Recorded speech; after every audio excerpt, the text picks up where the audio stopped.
Isabel Menéndez, que nos acompaña hoy.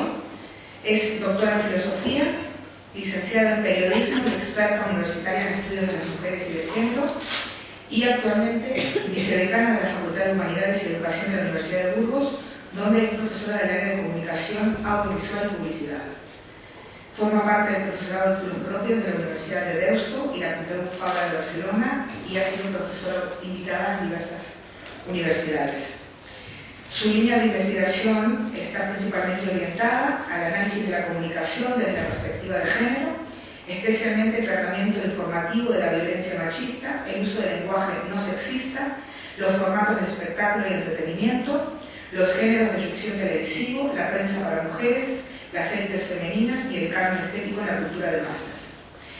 Es autora de diferentes artículos, monografías y materiales didácticos sobre esta materia y es investigadora a tiempo completo en el proyecto I+D+I, Amenazas globales y miedos de la vida cotidiana en las dramaturgias audiovisuales contemporáneas. La representación de la realidad tras el 11S, que es financiado por el Ministerio de Ciencia e Innovación. Entre sus principales publicaciones quisiera destacar la publicación del año 2010, Representación mediática de la violencia de género, análisis de la prensa balear 2004-2008, a raíz de la cual fue galardonada con el tercer premio de investigación sobre violencia de género de la Universidad de Islas Baleares. Pues bueno, tras este intento de resumen de todo el currículum que tiene Isabel, pues hoy nos hablará, como referí anteriormente, sobre la agenda y los retos pendientes del feminismo en el siglo XXI, que es la segunda jornada, porque tuvimos la primera el día 25 de abril, que nos acompañó Alicia Puleo con el título de Ecofeminismo para otro mundo posible. Y hoy Isabel nos ilustrará con el tema Feminismos en el siglo XXI, agendas y retos pendientes. En ella nos comentará sobre los desafíos que tenemos pendientes respecto a la igualdad, en una situación muy especial en la que vivimos de crisis y en una situación de globalización. Quería personalmente, y en nombre de la asociación, agradecer pues, a todos quienes hoy nos acompañan, sacrificando esta tarde hermosa en Burgos que ciertamente no abundan. Gracias por estar aquí con nosotras y con la asociación, y también agradecemos profundamente la presencia de Isabel, no solo como profesora que nos contará hoy esta tarde sobre su charla, sino también como amiga y experta en esta temática. Muchísimas gracias, Isabel.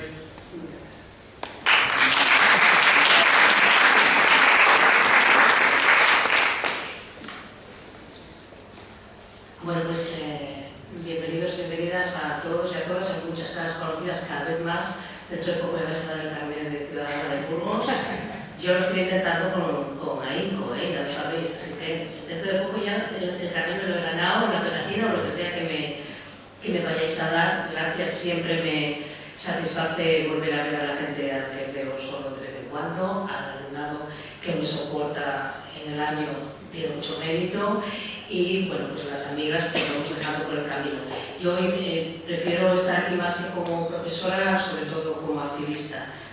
Me habéis pedido que hable de un tema en el que, aunque hay quien dice que se puede, yo creo que es imposible abordarlo de una manera profunda si no es creyendo en él. Quiero decir que se puede hablar, por supuesto, sin compartirlo, como muchas otras ciencias, disciplinas e incluso movimientos sociales, pero no es mi caso y se va a notar, y aprovecho este foro que es de los que tampoco hay tantos, en los cuales podemos poner en el aire pensamientos que pues cada vez más carecen de espacios donde manifestarse, crecer y seguir alimentándonos, ¿no? Como ciudadanía, más allá de la posición individual de cada uno y cada una. Así que, más como activista que como experta, es verdad que yo tengo la inmensa suerte de haber llevado al ámbito académico mi propio activismo.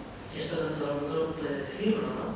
Y en este sentido soy una absoluta privilegiada que conozco casi cada semana a nuevas personas gracias a este trabajo que yo hago, unas veces dentro de la academia, otras veces fuera, pero que para mí es el mismo, por lo menos le pongo la misma pasión y el mismo rigor, esté donde esté, pero me provee de un montón de información, de afectos y de experiencias que muchas personas no tienen en su trabajo, y en este sentido pues soy una absoluta privilegiada, sin contar que he conocido medio mundo también gracias al feminismo y a muchas mujeres de muchos sitios, así que en este sentido yo estoy en deuda cada vez que estamos en un foro como este de lo que aprendo, de lo que comparto y de todas las cosas que rodean el mundo de las mujeres. Me gusta decir claramente que yo soy mejor persona gracias al feminismo, y la frase no es mía, sino que es de un alumno, varón, adolescente, que ya hace muchos años en un curso al que fue un poco obligado por alguien y que estaba con una cara de madre mía, estar aquí una semana escuchando este muermo, y cuando terminó el curso y les preguntábamos a todos los que habían participado, chicos y chicas, cuál era la principal aportación que creían que podían extraer de ese curso, pues dijo en concreto eso: el feminismo me ha hecho ser mejor persona. Sobre todo porque el feminismo nos permite pensar en una realidad que desgraciadamente todavía está oculta a la mayoría de discursos sociales, y nuestro mundo funciona básicamente como si fuera un mundo de hombres en el que a veces estamos las mujeres y a veces no. Y cuando nos hacemos oír, entonces dicen que somos muy pesadas. Cuando nos manifestamos, entonces es como dice una colega, nos ven doble. Parece que cuando una mujer dice algo, lo dijeran un millón de ellas juntas. Parece además que cuando una mujer hace algo es para todas, sobre todo si es algo malo. Así que cuando una se equivoca es que ninguna mujer sirve. Bueno, todas estas cosas que ya conocemos y que, bueno, llevamos años viéndolas, analizándolas, pensándolas, y aunque ha habido mejoras, porque decir lo contrario sería absurdo, entre otras cosas que podamos usar este espacio para hablar de estas cosas sin que de momento pase nada, ¿no? Pase nada malo, se entiende. Pasan muchas cosas, pero buenas.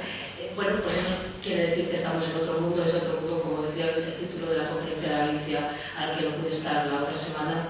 Otro mundo es posible, y yo creo que otro no es posible si no es feminista. Si no es feminista será el mismo mundo que ya tenemos ahora, y que es muy mejorable, francamente. Con esto no estoy diciendo que las feministas seamos una especie de santas personas, hombres y mujeres libres de pecados, por no usar aquí el símil, aunque no me gusta mucho usar la terminología religiosa porque con el mismo tiene bastante conflicto, pero sí que es verdad que el feminismo al menos mira al mundo tal y como está integrado por todos sus individuos, y eso es una diferencia básica con la mayoría de movimientos sociales y de pensamientos científicos. El feminismo puede tener problemas y podemos estar de acuerdo o no con muchas cosas del feminismo, o más bien de los feminismos, que sí que son diversos, pero desde luego mira al mundo con un ojo plural, y no podemos hablar ni de democracia ni de pluralidad si miramos el mundo a través de solo una óptica, que es lo que tenemos hasta ahora.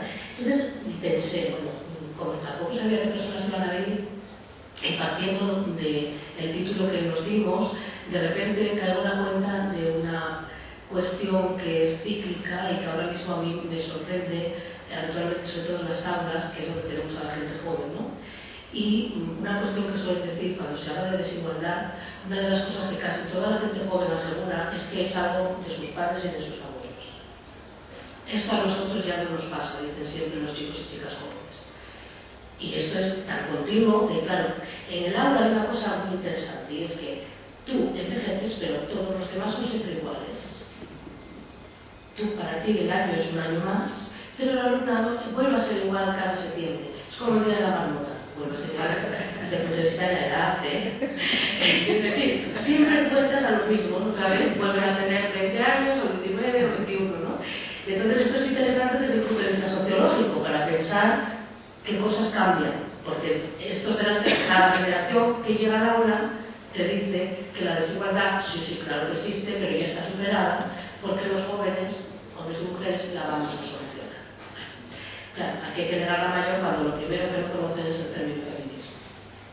Y cuando les preguntas qué es el feminismo, y mis alumnos y alumnas de 20 años, universitarios, es decir, con un bagaje intelectual, no es lo mismo que hablar con una persona que ha tenido la opción de formarse, pues estas personas, o personitas o personas en construcción, pues resulta que no conocen mayormente, sea la excepción siempre, pero no conocen el término feminismo.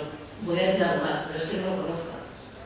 Que esto sería negativo, pero no es lo peor que puede pasar. Lo que pasa es que lo conoce con una definición errónea. Y esto es más grave. Porque además, fruto quizá de la edad y también de esa ingenuidad de cuando algo no sabes pero crees que sí, que seguramente a todos nos pasa en muchos ámbitos, ¿no? A mí si me preguntas por la prima de riesgo, también hablaría con gran ingenuidad, porque no tengo ni idea de lo que es, pero es malísimo, ¿no? Es igual que las cosas de los motores de los coches. La junta culata es fatal, pero no tenemos ni idea de dónde está ni lo que es. Eso es un poco así. Entonces te contesta que realmente sí conocen el término e incluso, que es lo más interesante, lo discuten. Esto es habitual. No he leído ningún texto donde poder adquirir una definición, no he ido a ningún foro experto ni he escuchado a ningún profesor o profesora, o en mi casa nadie me lo ha explicado, pero yo sé lo que es. Esto solo pasa con las cuestiones de género, que yo sepa. Quiero decir que todas las personas con facilidad creen conocer el pensamiento científico, más allá de la opinión. Uy, esto se acabó. ¿Ahora no? ¿Me oís? No se acabó. Ahora. Los cambiaron ya está. Pero no sé si el cable. Ahora sí se oye. No. Ah, sí, esto es inagable. No es a nadie de la clase de comunicación audiovisual. Y que algún día estudié periodismo. Esto que queda entre nosotras y nosotros. Bueno, quiero decir que las cuestiones de género despiertan mucha pasión, y esto está bien, pero también despiertan un ninguneamiento del propio pensamiento científico, ¿no? Entonces, yo la opinión me parece respetable, creo que además todo el mundo debe tener, de hecho todo el mundo tiene opinión, aunque no la exprese. Pero no es eso de lo que hablo, sino de cómo se pueden contradecir discursos científicos o académicos sin ningún tipo de base, simplemente por un pálpito. Entonces, cuando tú dices, es que lo que tú me dices que es el feminismo, eso no es. Dicen, ah, pero yo creo que sí, ya, pero no es lo que tú crees, es que la definición ya existe. Claro. Entonces empezamos a hablar de dónde estamos, ¿no? Entonces el concepto a mí me gusta dejarlo claro, quizá porque he tenido la grandísima suerte de estudiar con las filósofas más importantes de España y he tenido la suerte además de hacer el doctorado. Probablemente mi directora de tesis probablemente es una de las más importantes y si algo he aprendido es lo que es el feminismo, porque me he aplicado además a ser una buena alumna y porque además aquel bagaje intelectual que ella tenía como directora de tesis a mí me anulaba y escuchaba mucho porque me daba cuenta que sabía mucho y yo muy poco. Entonces, de lo que yo pude haber adquirido en estos años de aprendizaje con la que era mi maestra, o es mi maestra, es sobre todo que el pensamiento feminista es una teoría política. Esto es muy importante tenerlo claro. No es una idea de 4 señoras exaltadas que un día estaban en una cafetería y decidieron no sé qué cosa, aunque también puede haber ahí feminismo. Pero el feminismo, cuando lo estamos pensando desde posiciones intelectuales, es una teoría política. Y es una teoría política que, más allá de la opinión popular y de la impresión de la gente, tiene una definición dada y clarísima, que podemos no compartir, pero es la que es, y que es básicamente que pretende que hombres y mujeres tengan los mismos derechos. Esto es así de claro, esto es todo feminismo. Dentro de que luego hay corrientes, hay movimientos y hay personas con diferentes posiciones. Cualquier pensamiento que sea feminista tiene que reclamar que hombres y mujeres tengan los mismos derechos. Esa es la teoría política, que no es otra cosa que una filosofía que explica cómo se ha construido en nuestro mundo lo que para los textos académicos es la opresión de las mujeres. Esta opresión en una será más real, en otra será más simbólica. Todas sufrimos un mundo que no es exactamente igual para nosotras que para los varones, aquí tengo que hablar en nombre propio como mujer que soy, ¿no? Pero también es un pensamiento científico que nos ha dotado de un paradigma interpretativo, nos ha permitido tener herramientas intelectuales para volver a pensar esa desigualdad y saber cómo podemos trabajar para eliminarlo, si queremos que el mundo sea ese otro mundo posible, entiendo que sí, ¿no? Eso es el feminismo desde el punto de vista teórico. Es evidente que no todas las personas están aquí, porque no todas las personas se dedican a elaborar pensamiento o doctrina o ciencia o analizar o hacer políticas públicas para aplicar esto, que es lo que se hace con las políticas de igualdad, aplicar estos conceptos aprendidos en otro lugar, llevarlos a la esfera pública para aplicar para que esa desigualdad se remueva, ¿no? Algo obviamente tan importante como este está el movimiento social.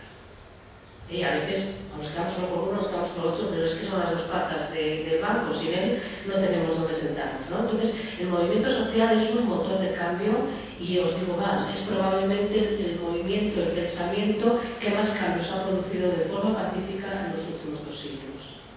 De forma pacífica porque el feminismo, si de algo se puede vanagloriar, es de no haber derramado sangre y haber conseguido, sin embargo, el acceso mayoritario de toda una población. Es verdad que no todo el planeta no lo hemos conseguido, ha conseguido que tengan acceso a una serie de cuestiones básicas que primero no tenían.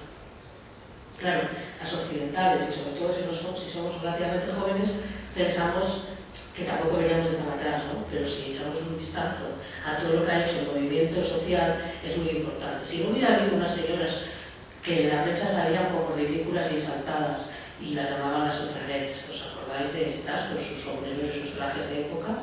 Si estas señoras no hubieran salido a la calle y hubieran sido muchas veces detenidas, por cierto que fueron a la cárcel unas cuantas, alimentadas a la fuerza porque hacían huelgas de hambre, y entonces las alimentaban a la fuerza hasta el punto que en Inglaterra hubo que hacer una ley específica para alimentarlas contra su voluntad, para que no se murieran.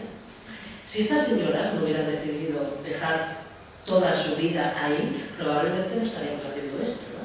Probablemente seguiríamos siendo no ciudadanas, que es lo que le pasaba a las mujeres hasta que se alcanzó, allá donde se alcanzó, que no es en todas partes, y al mismo tiempo ese derecho de sufragio que nos parece esencial, pero que hubo que reclamar. Y yo recuerdo cuando empezaba mi doctorado que manejé prensa de los años 20 y era sorprendente cómo se retrataban en la prensa española las crónicas que venían del Reino Unido sobre las sufragistas y sus movimientos de reclamación de sufragio, ¿no? Y cómo eran ridiculizadas, insultadas, ¿no? Una cosa que hoy lo vemos y puede parecer absolutamente ñoño, pero en aquel momento imaginaros cómo se creaba la opinión pública en los años 20 en un país como el nuestro, ¿no? Bueno, dentro de este movimiento social es verdad que también hay 2 tipos de posibilidades de participar, no excluyentes. Por una parte está la acción personal, la búsqueda de cada persona de buscar otro punto igualitario, de que las mujeres y los hombres tengan los mismos derechos. Unas personas estamos más implicadas, otras menos, unas lo llevamos prácticamente en el ADN, no podemos trabajar sin esta agenda continua, otras personas no tanto, depende mucho de la posición. Y luego está el movimiento de las mujeres, que se conocemos también, y que ha sido básico para articular las demandas que las mujeres individualmente quizá no hubieran podido llevar a muchos sitios. Así que es la toma de conciencia, ha sido en algunos periodos históricos, ha sido básico el papel del movimiento de mujeres. Ojo que todavía hoy el movimiento de mujeres en la prensa muchas veces sale como sale, ¿no? Otra vez lo mismo que las sufragistas, estoy contando del otro siglo, pues lo vemos ahora con matices adaptados al siglo XXI, pero que nos vuelven a decir lo mismo, ¿no? Volvemos a ser, todas las feministas somos esas señoras, yo siempre digo el mismo símil, ¿no? Por supuesto somos todas feas, somos todas viejas, somos todas con bigote, somos todas tan agresivas que gritamos todo el rato, somos todas lesbianas, que en sí mismo es una forma de categorizar otra vez negativamente, doblemente. Además lo somos todas, es unánime esto. Y además todas, si podemos, cortamos el querer a los hombres. Esto es la idea del feminismo de opinión pública. No tiene nada que ver con lo que acabo de situar. Y por traeros una frase que nos puede resultar útil para hoy de Marta Lamas, una feminista académica muy importante mexicana, cuyos textos son muy interesantes siempre. Ella dice, en realidad el feminismo es luchar porque la diferencia sexual, esta forma de hablar es típica de Hispanoamérica, no lo usamos tanto en España, el tema de diferencia sexual, porque hay una parte que sí, que no se traduzca en desigualdad social. Muchas veces nos encontramos con la necesidad de explicar que la igualdad no consiste en que seamos fotocopias todas las personas, unas de otras, hombres y mujeres, consiste en que seamos como queramos ser, pero que nuestras diversidades y nuestras diferencias no nos conviertan en desiguales. Eso es la esencia, eso es ser feminista, y esto que probablemente, analizado así, sea muy difícil de defender en nombre contrario, en sociedades como la nuestra, que se llaman democráticas. Esto, sin embargo, lo tenemos que estar negociando todavía en el siglo XXI. Y lo tenemos que estar negociando porque, esto lo digo por encima, quienes ya sabéis de feminismo lo conocéis bien, hemos pasado por ciclos históricos en los que la agenda feminista ha avanzado en algunas cosas, en otras no. Ojo, no en todos los países. Claro, yo aquí, ombligo, hablo desde el nuestro. Y desde el nuestro podemos decir que nos hemos beneficiado de aquella agenda ilustrada. Las filósofas españolas hablan de cómo se empieza a pensar sobre el feminismo allá en la Ilustración, cuando esos textos pioneros que siguen estando fuera de los textos de la escuela, nuestros hijos e hijas no aprenden dónde empezó la reclamación de los derechos de las mujeres, porque no está ni Mary Wollstonecraft, ni Olympia de Gouges, ni ninguna otra. Pero eso está ahí, ha sido una cuestión recuperada, la tenemos si buscamos sobre todo textos en la universidad, sí que los vamos a encontrar. Tenemos luego la agenda sufragista de la que yo hablaba antes, que ha conseguido en muchísimos países del mundo, es verdad que con cierta calma, todo ha sido despacito, poco a poco.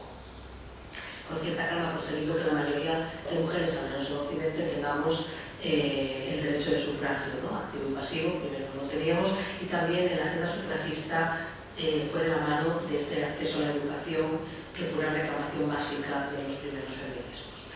Y después llegó el 68, y si esta agenda que acabo de decir se discute poco, la del 68 está sobre la mesa hoy. La agenda de lo que se llama en el ámbito anglosajón la segunda ola, que para las españolas es la tercera, por eso esos números. Con las españolas damos la primera para la Ilustración.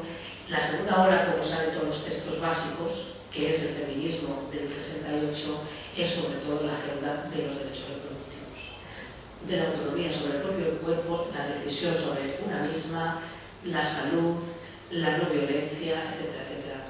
Desgraciadamente, tantos años después, esta agenda está sobre la mesa todavía. Está sobre la mesa discutida, a veces con retrocesos, y muchas veces, o casi siempre, sin preguntar a las propias mujeres cuál es su opinión al respecto. Esto es muy interesante porque nos lleva un paréntesis para ver una diferencia clara. Quienes ya habéis estado conmigo alguna vez en un curso, este lo habéis oído más veces, los derechos de las mujeres no son iguales que los derechos de los hombres.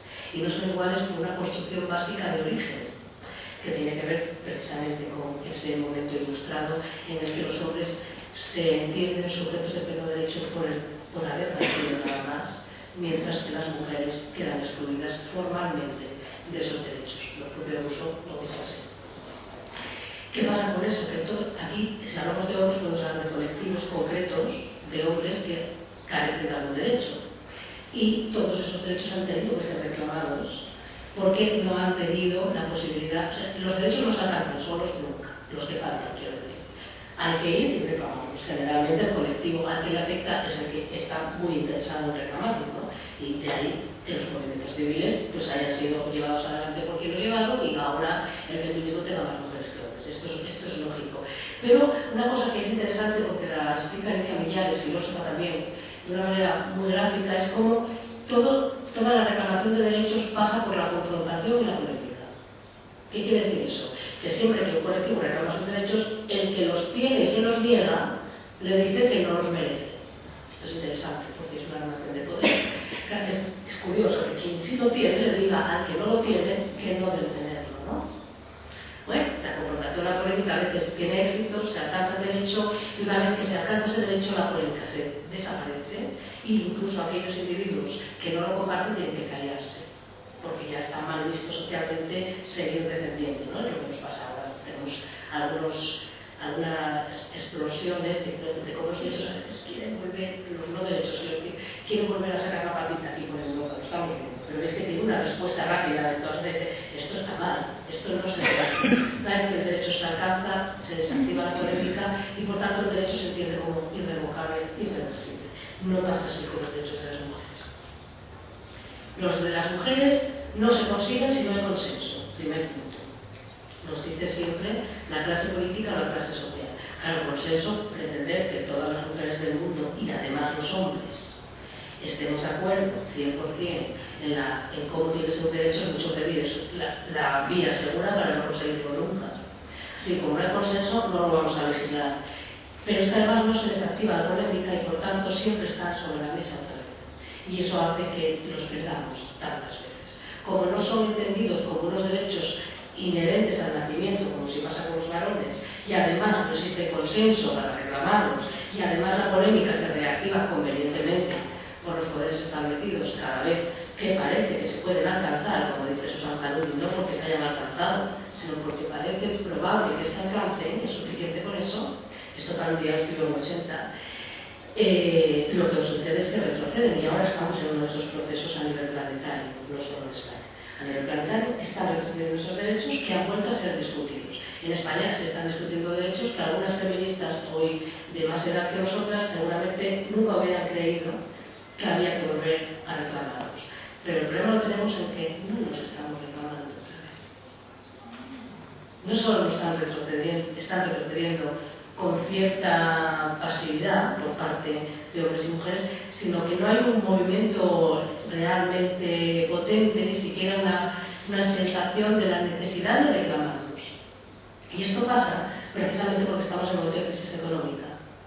Siempre que hay algo grave, socialmente hablando, la agenda de las mujeres se queda en segundo plano, como si no fuéramos la mitad de la población. Entonces ahora estamos con la crisis económica, salgamos de la crisis y luego ya hablaremos de la igualdad. Lo que todavía no se enteraron nuestros políticos y pensadores y sociólogos, etcétera, de cabecera, es que no es posible el desarrollo humano sin las mujeres. Por tanto, no me deje usted los derechos para detrás, sino póngalos primero, que igual hasta le ayuda para salir del atolladero. Véase Islandia, que ha decidido cambiar todo su sistema organizacional, político, económico, bancario, solo con mujeres. No sé si van a tener éxito o no, espero que sí, porque si no, nos jodan a todas. Pero lo que de repente dice Islandia es, bueno, pues ya que ellos no probaron antes de ahora y este caos no es su responsabilidad, a ver cómo lo hacen ellos. Hay unas cosas detrás de fondo, es interesante el tema de Islandia. Pero, como os decía, tenemos sobre todo una agenda nutrida, porque nunca habíamos llegado a alcanzar todos estos derechos de una manera sólida y completa, o por lo menos la agenda, hay agendas que se conforman con menos, pero la agenda completa nunca la habíamos alcanzado, y encima ahora está retrocediendo con cierta pasividad por nuestra parte, ¿no? En este sentido sí que animo a todo el mundo a volver a pensar sobre los retrocesos, ¿no? Sobre, como diríamos, qué derechos van a tener nuestras hijas. Los hijos me preocupan un poco menos, porque sus derechos están, sí hay algunos que están en conflicto, pero también los de las mujeres. Entonces me pesan los diferenciales. Nosotros, obviamente, como activista social que soy, creo que no debe haber ninguna discriminación y ningún derecho pendiente, nunca. Pero quiero decir que cualquier derecho que aceptan los hombres también afectará a las mujeres. Por tanto, es transversal el problema de los derechos de las mujeres. En la agenda pendiente, por situarlo, podría contar tantas cosas que necesitaría muchas horas, por situarlo y por además no ser tremendamente pesimista, pues voy a poner, porque podría serlo también, un día eso, como mejor nuestro peor, pues vamos a decir sobre todo lo que quizá nos escapa a la reflexión, sobre todo sistemática. Hay cosas que podemos pensar todo el rato, pero bueno, vamos a intentar sistematizarlo. Y tenemos, por una parte, cuando hablamos de igualdad, solemos pensar desde nuestro ombligo europeo, y yo lo único que os animo a pensar es en nuestras hermanas de 3/4 partes del planeta, que carecen de cualquier igualdad. Los tiempos del feminismo en otros lugares están muy por detrás de los nuestros, y esto lo pensamos muy poquito. Y ni siquiera lo pensamos cuando estas hermanas vienen a nuestro país, por unas razones o por otras. Entonces, eso está ahí, lo dejo simplemente situado porque ello en sí mismo es para una reflexión de muchas horas. Pero que cuando se nos llena la boca o cuando la gente dice la igualdad está conseguida, ¿la igualdad de quién? ¿Y desde dónde? ¿Y en qué tiempo? ¿No? Hay una agenda enorme pendiente de la mayoría de las mujeres del mundo, no de las europeas, pero sí de la mayoría de las mujeres del mundo. Sí que cuando abrimos a todas y nos quedamos aquí nada más, tenemos una agenda mínima, porque también los feminismos, me gusta decirlos en plural, no todos tienen las mismas prioridades, en función desde donde los analicemos, tanto los teóricos como los prácticos, no todos tienen las mismas prioridades. Y eso quiere decir que hay un mínimo, yo creo, que compartimos casi siempre, hay otros que no, e incluso hay algunas brechas muy interesantes, pero que nos debilitan como movimiento feminista. No digo que no las tenga que haber, pero sí que creo que tenemos como agenda pendiente buscar espacios de diálogo propios, nunca públicos. Porque dividir y vencerás siempre ha funcionado para los órdenes establecidos. Cuando las propias mujeres del pensamiento feminista tenemos disensos, que los tenemos y no pasa nada, pero cuando los ventilamos en los medios de comunicación y no en nuestros espacios de reflexión, no conseguimos nada, por un lado, como feministas no hemos tenido un espacio de compartir, y la sociedad lo único que escucha es lo que quiere oír, que es, aparte de todos los estereotipos, ¿no? Las mujeres siempre sí no se entienden, se quieren matar, bla, bla, bla. Y claro, tenemos dentro de eso un problema grave del feminismo, que es la falta de relevo. Esto yo ya lo veía cuando yo era pequeña, lo veía a las mayores. Ahora que yo voy siendo de las mayores, pues lo sigo diciendo. Quiero decir con esto que quizá es fruto de del propio sistema que nos dice que esa igualdad se consigue cuando eres muy joven, no lo notas, que no es cierto. Solo con el tiempo las mujeres nos damos cuenta de que no es así y entramos a pensar en los feminismos. Probablemente tenga que ver con eso, porque no es la primera vez que decimos en el tiempo que las chicas jóvenes no están interesadas mayoritariamente, siempre hay alguna, ¿no? O muchas veces, pero no están mayoritariamente interesadas por el pensamiento feminista. Y claro, eso puede hacer que tengamos otra brecha, que es que lo que nosotras más mayores trabajamos no coincida con los intereses que ellas tienen. Y entonces las aparte más todavía de esta búsqueda de la igualdad. O sea que ahí no tengo ni idea cómo se puede hacer, pero desde luego es importante que pensemos que las chicas jóvenes y los chicos, yo hablo de las mujeres porque son las primeras interesadas, el día que el feminismo tenga tantos hombres como mujeres, quizás que hemos conseguido la igualdad. Pero bueno, de momento la sociedad como sociedad entiende que es una cosa, que es nuestro problema y que nosotros no tenemos la solución. Y así vamos de deprisa. Pero bueno, no vamos a parar, eso yo por lo menos no. Y estoy segura que muchas otras tampoco. Y a veces los momentos son muy difíciles, ¿eh? Quienes me conocen saben que tampoco ando, igual que empecé optimista porque a mí el feminismo me ha dado mucho, también he de decir, no me ha quitado nada, pero me ha dado a veces grandes frustraciones porque te enfrentas a un mundo que no te comprende o que no quiere escuchar. Y eso, bueno, pues es menos fácil que otros recorridos personales. Entonces, está bien saber los obstáculos, si no, no se pueden saltar, pero está bien, estaría bien que, sobre todo las chicas jóvenes, se pregunten por qué esas señoras tan pesadas siguen hablando de esto cuando a mí me parece que no hace falta, ¿no? ¿Será que estamos todas ya gagas? ¿No? Algo tiene que haber, ¿no? Y quizás somos nosotras que no sabemos llegar, ¿no? A las más jóvenes. Y después tendríamos la respuesta, que es lo que tenéis ahí en dos. Y la respuesta hoy cada vez más es muy alta, se oye mucho. El discurso reactivo ha acompañado todos los logros de los feminismos. Tras el feminismo 68ista llegó el contradiscurso en los primeros años 80, pero el contexto global era otro y no ha tenido a lo mejor, no se ha mantenido de la misma manera. Pero ahora estamos en el mismo lugar, con todo un pensamiento cada vez más numeroso que intenta desactivar las políticas de género. Ahora entro un poco en algún detalle y sobre todo en el marco que os decía antes de la globalización de los mercados, la crisis económica, que parece que esto vuestro ya esperará, que no es el momento, e incluso, como yo digo alguna vez, ahora mismo cuando es la única dimensión que parece importante es la financiera, parece que hablar de políticas de igualdad es un lujo reservado para otro momento. Y es todo lo contrario, cuando no se hace nada por las personas que sufren desigualdad, su desigualdad aumenta. Por tanto, si ahora no invertimos en la desigualdad, la que tendremos dentro de 5, 10 o 15 años será mucho mayor que la que tenemos ahora, porque no es verdad que la inercia social elimine la desigualdad.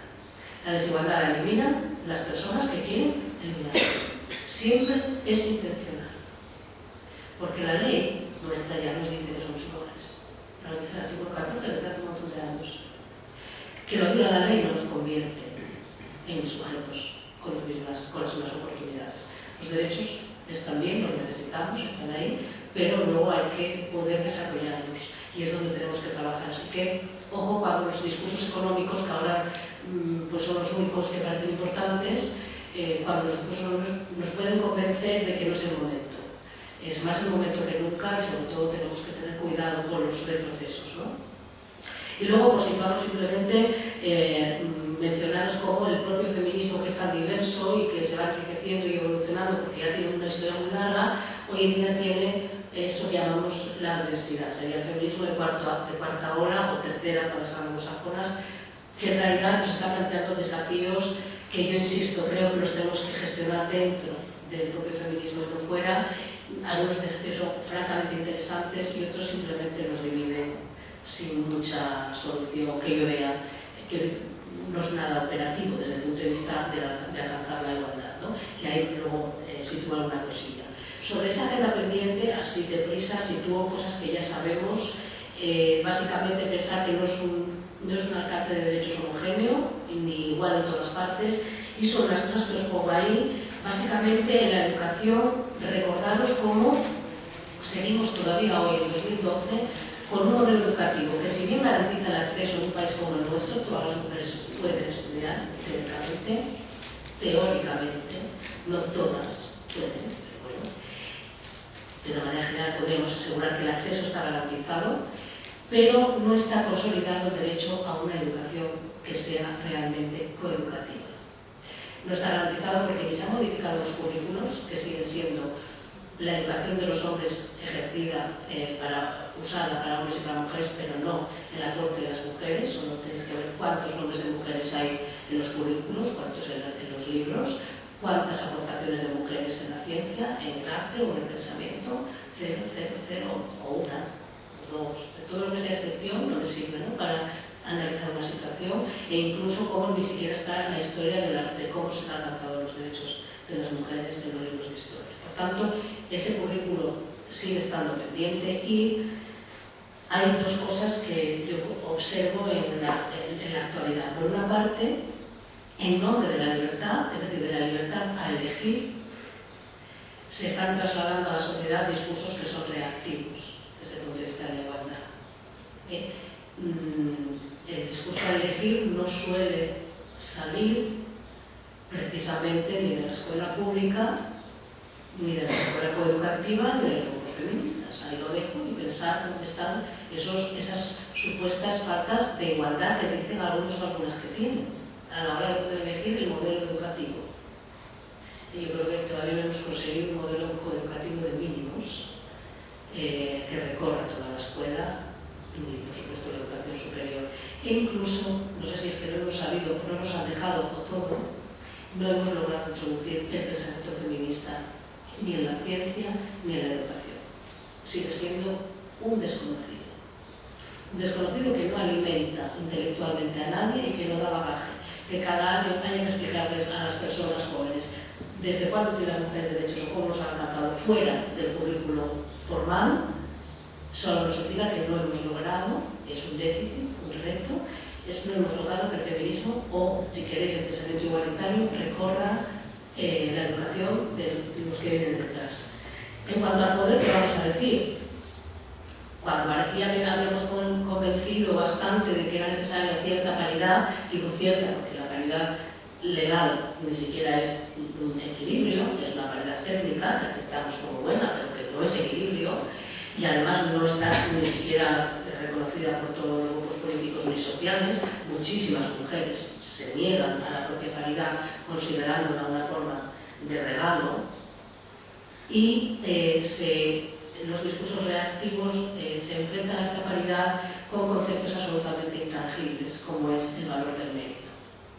Mire usted, explíqueme lo que es el mérito con datos objetivos, y después hablamos si con el mérito se llega a alguna parte o se llega con muchas más cosas que el mérito.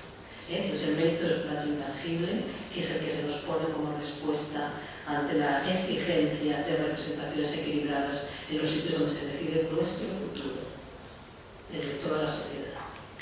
Por supuesto, un derecho reversible, porque que de repente en un gobierno haya más mujeres o menos depende de que ese gobierno quiera, porque no hay ninguna ley que lo exija.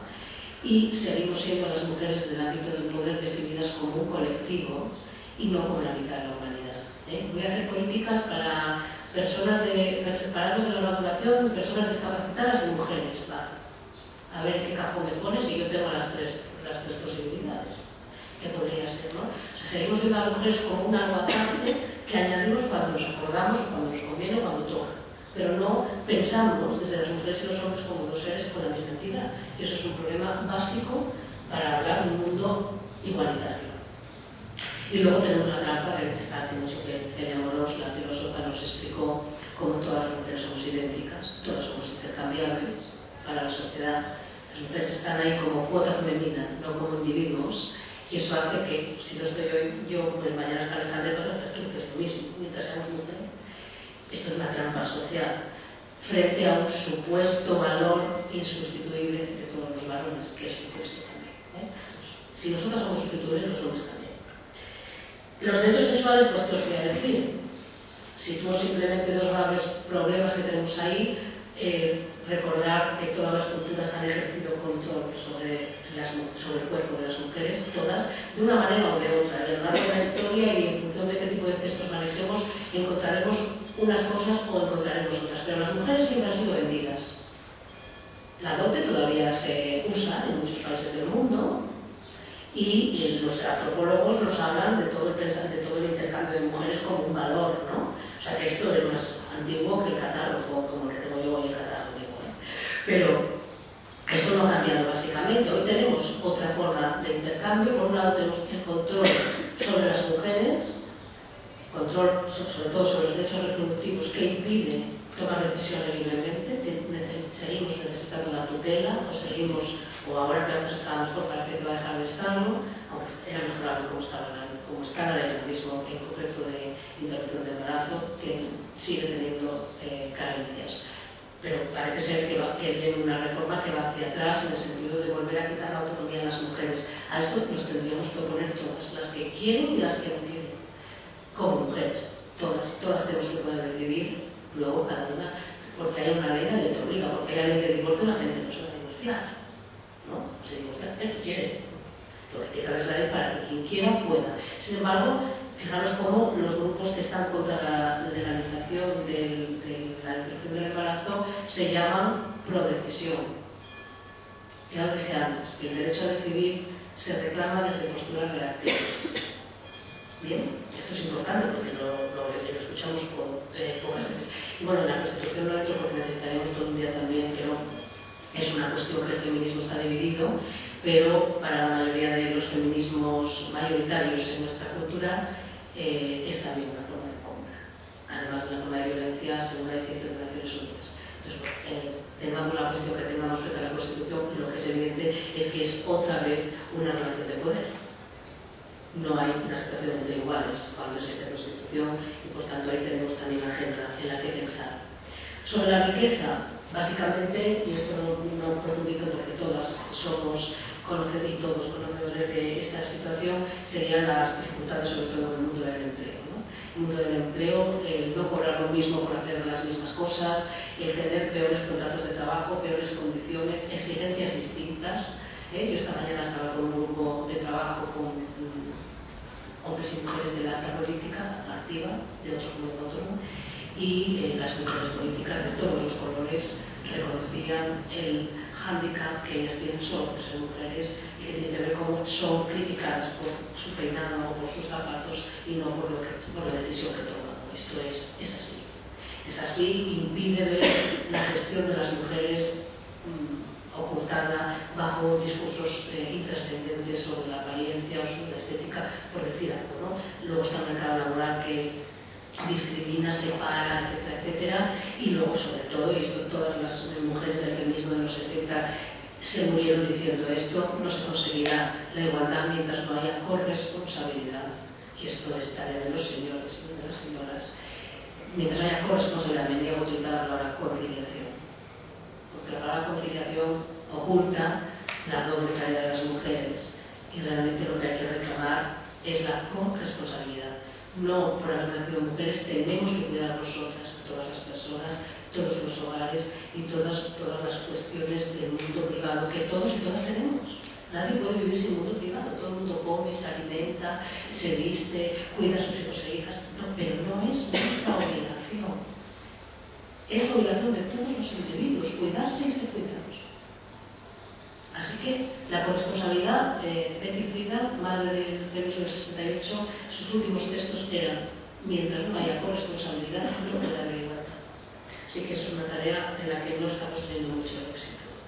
De otras cosas, porque claro, los profesionales en esto nos apuran mucho, porque bueno, mientras el privilegio aguante, yo también lo comprendo, si fuera hombre.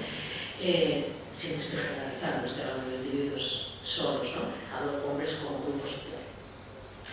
No hay una agenda, pero las propias mujeres no hemos entendido todavía lo importante que es que deleguemos esas cuestiones en los compañeros. Y en esto quiero decir que tanta culpa tenemos unas como los otros, si alguien tiene culpa, que el concepto de culpa no me gusta manejar. Bueno, en la vida sin violencia, en esta no me detengo porque yo creo que todas sabemos suficientemente dónde están los problemas. Recordar que este año todas las mujeres que han muerto en España a manos de su pareja o expareja, ninguna de ellas había denunciado. Y entonces vamos al discurso reactivo. Los 5 minutos para, aunque ya lo he ido mencionando un poco, proponer cómo estamos en un momento en el que escuchamos sobre todo dos mensajes. Tenemos por una parte un mensaje aparentemente igualitario que usa los argumentos feministas, pero con objetivos patriarcales. Y o sabemos y estamos atentas o atentos o se nos puede escapar. Y tenemos además el espejismo de la igualdad. Nos dicen que la igualdad está conseguida porque, por ejemplo, Merkel manda mucho y como hay una, cuando hay una es como doble, vale para mucho. Y encima como se manda mucho, pues esas son 4, o 4.000, o 4 millones. Pues que haya una Merkel en Europa parece que eso es haber conseguido la igualdad. Bueno, esto es curioso porque con tanta cifra que usamos ahora con la prima de riesgo, la bolsa y todo esto, tanto número, que luego nos vamos a hacer matemáticas con esto, una solo es una excepción y estadísticamente irrelevante. Bueno, eso lo tenemos. Básicamente me gusta pensar desde dos posiciones. Ahí os pongo un término S1, ese embrismo, que va a ir conmigo a clase, sabrá que yo este término no lo manejo. Y no lo manejo porque no existe. Y como no existe, me sorprende que ahora las propias feministas estemos obligadas a explicar que no existe. ¿Pero quién ha construido este término? Preguntémoslo, porque seguro que alguna lo ha oído. El embrismo sería el concepto equivalente a machismo, pero ejercido por mujeres. Pero es que no existe ni como teoría política, ni como movimiento social, ni siquiera, me atrevo a decir aquí, bueno, no voy a poner apuesta, pero ni siquiera como acción individual. Pero resulta que yo me encuentro en foros feministas a la gente explicando el embrismo. Pero señora, señor, ¿quién se ha inventado este término? ¿A quién le resulta que exista el término? ¿Quién tiene interés en decir que hay mujeres o grupos de mujeres o pensamientos filosóficos interesados en decir que las mujeres valen más que los hombres valen menos y que además tienen que estar discriminados? ¿A quién le puede interesar decir que esto existe? Ahí lo dejo porque me paso por mi cabeza, no lo encuentro, o me lo preguntan las alumnas y los alumnos. Y bueno, y el neomachismo, esto sí, en los últimos minutos lo dedico a esto porque esto hay que estar más atentos y atentas para detectarlo, porque es un discurso muy perverso. Si no tenemos experiencia, puede colar. Y el machismo está ahí, ya empieza a haber textos de pensadores y pensadoras que nos advierten, y sobre todo sería, como decía antes, una adaptación del mensaje feminista, una adaptación obviamente superficial, es decir, con las palabras, utilizo las palabras y los términos del pensamiento feminista para perpetuar lo que ha sido el patriarcado. Esto ya os decía que había aparecido en los 80 cuando Susan paró de publicar Reacción, pero ahora tenemos una situación distinta, es que ahora está muy organizado el neomachismo. Y a ello han contribuido las redes sociales. El uso de Internet que permite además el cobarde anonimato. Y digo cobarde porque yo estoy aquí a cara abierta. Y quien quiera discutir el tema, momentos para hablar el tiempo que queramos. E incluso soy tolerante y admito que no se comparta mi pensamiento, pero yo jamás firmaría anónimamente en ninguna parte para insultar a nadie. Y eso es lo que están haciendo los pensadores o pensadoras desde el neomachismo a través de Internet. Con la cobardía del anonimato, insultar, negar, inventar realidades que no existen y sobre todo socavar, desgastar, que al final es lo que pone en peligro lo que habíamos alcanzado. No habíamos alcanzado todo, pero muchas cosas sí. Está en peligro con estos discursos. Quienes vais conmigo a clase este año os decía, no me gusta usarlo, pero en este foro dijimos que el activista está bien recordar algunas cosas. El término que está cogiendo mucha fuerza es el término feminazi. Me parece muy significativa, la elección del término es brutal desde el punto de vista conceptual, ¿no? Feminazi. No existe ningún pensamiento feminazi, ni ningún movimiento de mujeres feminazi, pero está en internet. Métalo en Google y asustaros, porque es un foco de reacción violento, que a veces utiliza los argumentos del feminismo y que puede convencer a aquella persona que no esté muy situada, que no haya tenido un pensamiento complejo respecto a este tema y que no sepa. Puede convencer porque los argumentos son los mismos. Pero esto también lo vemos al discurso político, porque yo el día, recuerdo que vi a Alejandra ese día y dije, tienes que ir casi inmediatamente a ver el diario de las 9. Yo el día que escuché al ministro de Justicia hablar de la modificación de la ley del aborto con los términos del feminismo, casi caigo redonda, porque lo usó para todo lo contrario. Pero fijaros cómo algo hemos logrado, ladra, luego cabalgamos, ahora por lo menos nos tienen que leer. Pero claro, es una trampa tremenda, ¿no? Porque estás oyendo lo que tú estás manejando para luego proponer todo lo contrario. Entonces yo cuando voy a hablar de la violencia estructural casi quedo muerta. Dije, hombre, no hemos conseguido. Ya se va a hablar incluso de violencia estructural, pero era para eliminar una ley de derechos reproductivos de las mujeres. Bueno, la idea que se extrae de estos pensamientos neomachistas, que en la prensa están muy visibles ya, la prensa de masas, que es lo que yo estoy investigando ahora, estos discursos los plantean una idea nueva. Además de aquella otra que era que el feminismo es un lujo en tiempos de escasez, que esto es lo que decíamos antes, además ahora nos dice que la igualdad está en riesgo, la igualdad, que no la desigualdad, la igualdad está en riesgo, es decir, ya la habíamos conseguido, y está en riesgo por los excesos de las mujeres y de las feministas. Que me encanta más porque nos organizan a todas como si de verdad tuviéramos ahí un poder, estuviéramos en alguna logia y tuviéramos además capacidad de irradiar poder y cosas desde no se sabe dónde hasta todo el mundo, ¿no? Cuando se habla de las feministas, ¿cuáles? Porque hay un montón de ellas indistintas y cada una con una agenda, etc. Para situarles algunos ejemplos, ahí os pongo lo que podéis ver en la prensa, que es esto. Las denuncias falsas, la cuestión del partido obligatorio, ¿cómo sale la prensa? La ley integral y sobre todo el tema de la denuncia. La igualación activa, es decir, somos todos iguales y ahora quieren convertirnos en desiguales. El síndrome de alienación parental, tremendo. El uso del lenguaje no sexista y toda la crítica y además la mofa y todo lo que viene detrás. Las mujeres cuotan como mujeres proyecto, todo eso lo tenéis.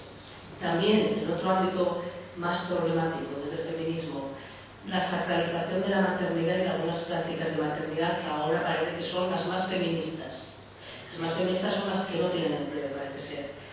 Síndromes de todo tipo, ahora todos son síndromes. Cuando es un síndrome es una enfermedad, por tanto, no es lo mismo que decir, oye, tengo un mal día, que decir, tengo un síndrome de no sé qué, porque voy a venir a regla, que hay uno que tiene este nombre. Los derechos reproductivos en cuestión, desde las propias mujeres a veces, ¿no? Y cómo todo esto se está sobredimensionando por el uso de las redes sociales y de Internet, hasta un punto que no es realmente, yo creo que no es equivalente al verdadero pensamiento social. Es mucho, el altavoz de Internet lo hace parecer más de lo que es, pero claro, así crece y se alimenta. Ya para acabar, porque dije que iba a acabar entre 10 y más o menos solo dejar la cuestión de dentro de casa tenemos que pensar los retos que nos, esto era lo malo, ahora lo bueno, es los retos que nos plantean los propios feminismos, que hoy en día están también fragmentados por una diversidad de agendas. Sobre todo, lo que hablamos los feminismos de cuarta ola, por la necesidad de entender que no todas las mujeres somos iguales. Y que, por tanto, aunque tengamos una agenda básica común en los derechos que nos faltan o que queremos consolidar, hay otros que no son iguales en función de nuestra posición personal, de nuestro activismo, de nuestra necesidad, de nuestro desequilibrio histórico, de lo que sea. No es lo mismo la agenda de las mujeres negras en Estados Unidos, o de las mujeres lesbianas en Europa, o de las mujeres musulmanas, son agendas distintas y hay que buscar el punto de encuentro. Es verdad que algunos puntos de desencuentro hoy se ven con necesidad de mucho trabajo, porque el punto de desencuentro en algunos es muy amplio. Y además llegan discursos que se llaman a sí mismos postfeministas y que son muy complicados. Uno, porque si bien nos han enriquecido al feminismo, la propia definición de postfeminista supone haber superado el feminismo. Si no hemos seguido una agenda, no se puede haber superado. Pero además, dentro de las agendas postfeministas hay agendas distintas a las del feminismo. No quiero decir con esto que no podamos estar de acuerdo con ellas o compartirlas, pero no es la misma. Y claro, con todo lo que nos queda por hacer, me parece una forma de diluir nuestros esfuerzos que incorporemos agendas de otras más, dentro del mismo feminismo, quiero decir, lo digo aparte. El problema es que los poderes son los que son, y muchos de estos espacios, muchos de estos pensamientos postfeministas están ocupando un espacio social, político y sobre todo económico, y los pocos recursos que hay, que siempre fueron muy pocos, los están ocupando los pensamientos postfeministas. Que no quiero decir que yo no esté necesariamente de acuerdo con ellos, solo quiero decir que no es la agenda feminista necesariamente y nos hace retroceder cuestiones básicas como las que acabo de contar, en las que no se puede trabajar, porque a todo no se puede estar, eso es evidente, sobre todo, y sin recursos es muy difícil avanzar. Entonces ahí lo planteo porque a veces parece que como las feministas hablamos de igualdad tenemos que necesariamente estar en todas las batallas. Y bueno, oye, hasta donde podáis, y yo soy de las que me apunto a todo, pero a todo no puedo llegar, porque es imposible. Entonces ahí quizá a veces tenemos que empezar a pensar hasta dónde queremos, hasta dónde podemos llegar, y a partir de ahí buscar espacios de trabajo entre todos esos grupos. Es verdad que en esto sí hay algo más de relevo generacional, porque hay mujeres y hombres más jóvenes, hombres también, muchos además, y eso es muy bueno, pero entre que las agendas no son la misma y que nos falta una base común, a veces estos lugares nos hacen perder fuerzas más que ganarlas. Entonces yo creo que ahí tenemos que... Esto es más de un ámbito un poco más teórico, necesitaría mucho más tiempo, pero bueno, quiero dejar, como dije, los últimos minutos porque igual no os habéis dormido y queréis preguntar algo, o comentar, o llevarme la contra.